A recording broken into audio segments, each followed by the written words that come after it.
BFM Business, Intégral Placement, 10h midi, 100% placement.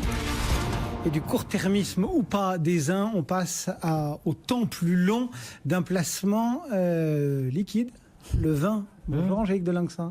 Bonjour Cédric. Merci de nous avoir rejoints pour Ideal Wine.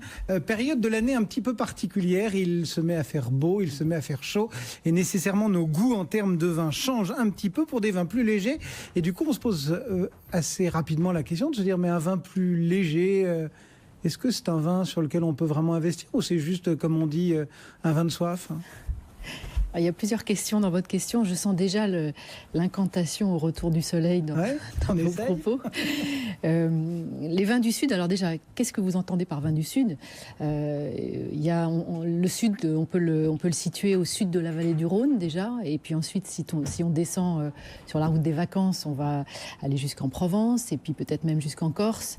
On pourrait aussi aller dans le Languedoc-Roussillon, voir sur le pourtour méditerranéen. C'est peut-être pour une autre fois. Mais en tout cas, ce qui est certain, c'est que dans toutes ces régions, vous avez des vins qui répondent clairement aux critères de l'investissement, c'est-à-dire que vous avez des vins de très belle garde, vous avez des vins qui sont aujourd'hui très repérés par la critique parce que de grande qualité, et puis vous avez plein de pépites. En fait, toutes ces régions sont de véritables Eldorado pour l'amateur. Bon, en clair, en schématisant, le rosé, c'est pas forcément un vin de soif. On peut investir dans du rosé ?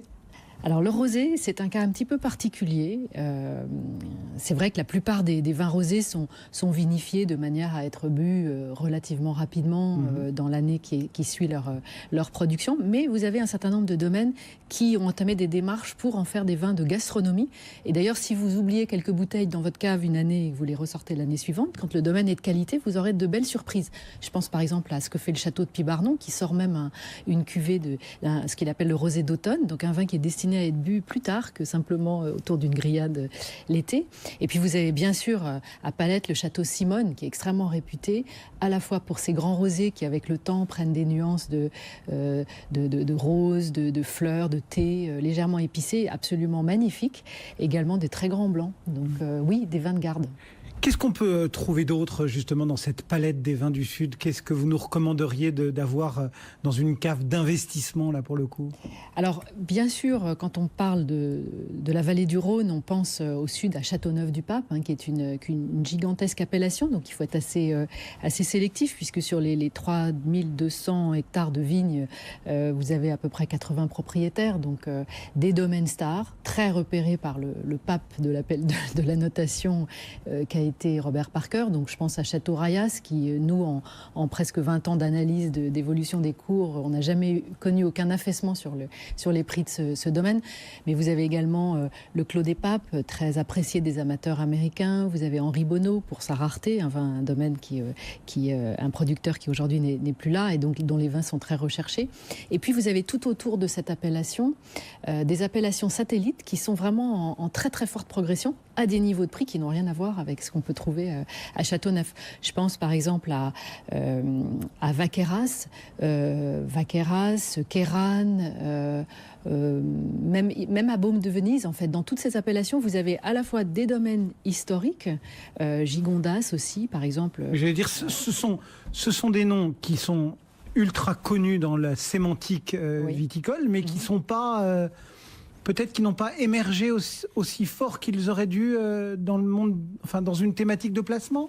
Alors, pas encore aussi fort peut-être auprès du grand public, mais les amateurs ont déjà repéré. Parce que vous avez en fait toujours, comme je le disais, des chefs de file dans chacune de ces appellations et des domaines historiques. Si je prends par exemple à Gigondas ou à Vaqueras, vous avez un des satellites du château Rayas, d'ailleurs le château des Tours.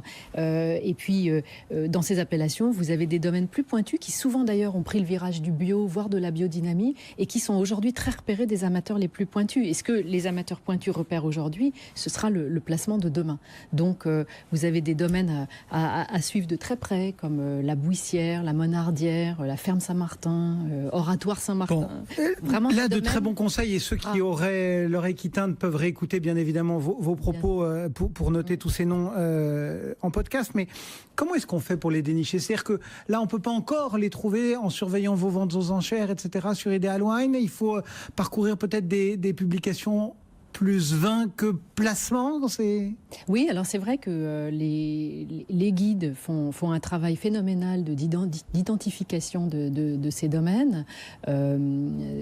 Les équipes de passionnés que vous pouvez avoir, et notamment celles que nous avons chez nous, découvrent quotidiennement des domaines vraiment très excitants et qui méritent tout l'intérêt. Je pense par exemple à une dégustation récente de Vaqueras avec le domaine Roucas Tumba, qui était totalement pour nous une découverte et qui, encore une fois, répond à tous les critères, parce que les vins vont se garder longtemps, ils sont magnifiques, complexes, ils ont toutes les raisons de passionner à terme une cible très élargie d'amateurs.